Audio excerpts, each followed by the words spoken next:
Naku, hindi na ba talaga kayo magsasawa, Mr. Harry Roque? Yung kahihiyan nyo, abay, Diyos ko Lord. Eto na naman kayo. Umasa pa rin. Etong si Harry Roque na maluluklok si Sara Duterte noong nakaraang araw dahil nga sa malawakang rally daw ng INC. Biglang nawala. Ang bilis maglaho ng mga attendee. At una dyan, syempre hinimok na itong si Harry Roque na lumabas na daw ang mga kababayan natin. Hindi namin kayo kababayan, mga ungas kayo. Mga INC, mga DDS kayo, hindi kayo mga Filipino. Nabasa ko rin lang naman yan. Pero ang nakakatuwa dyan, ulitin ko lang, yung nabasa ko rin na ang sinasabi, sa panahong ito, ang pinakamalaking kapansanan ng isang Filipino ay yung maging DDS ka, tapos INC ka pa. Masaklap yan. Pero totoo wala naman kasi talagang plano kung ang layunin mo ay maitim, yung balak mo ay maitim, hindi talaga yan nagtatagumpay. Siguro, bibigyan kayo ng hope na magtatagumpay. Pero sa bandang huli, wala talaga. Ilang beses na ba kayong nanawagan ng EDSA People Power? Wala. Walang nahita. Dahil unang-una, hindi bagay sa inyo.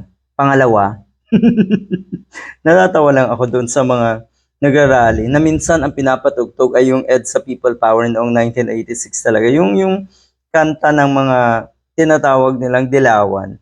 Hindi ba kayo pinangingilabutan sa mga ginagawa niyo? Na akala niyo talaga, kaya niyo? Hopya daw, sabi ni Harry Roque. Hindi pa daw ito ang panahon. Hindi pa daw ito ang panahon. Naku po, hindi na yan darating. Yung panahon na yan, hindi na darating. Hindi na darating ang panahon na maluluklok si Sara Duterte. Abay, sabi ng mga nagrarally, dapat daw itong si Sara Duterte ay nakahanda, nakaredy dahil anumang oras nga daw ay pwede siyang iproklama bilang presidente. Pwede siyang manumpa kung sakaling mag-resign nga etong si PBBM.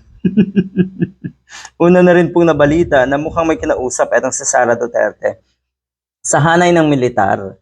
Yung mga retired generals, yung mga current generals, mukhang kinausap niya ata. At hindi nagkasundo or talagang sadya na hindi kayang suportahan na itong mga general na ito, itong kabaliwan ni Sara Duterte. Totoo po, gaya ninyo, umasa rin daw na baka katapusan na daw ng Marcos administration. Parang EDSA daw noong 1986. Pero siguro, sinabi ng Panginoon, hindi pa panahon. Yan po ang sinabi ni Harry Roque. Hindi daw panahon. Hindi pa panahon. Hindi pa daw talaga takda na tayo ay maliberate sa liderato ng mga bangag. Yan. Kababangag nyo kasi. Sino ba ngayon ang nagmumukhang bangag at totoong bangag? Hindi ba't kayo?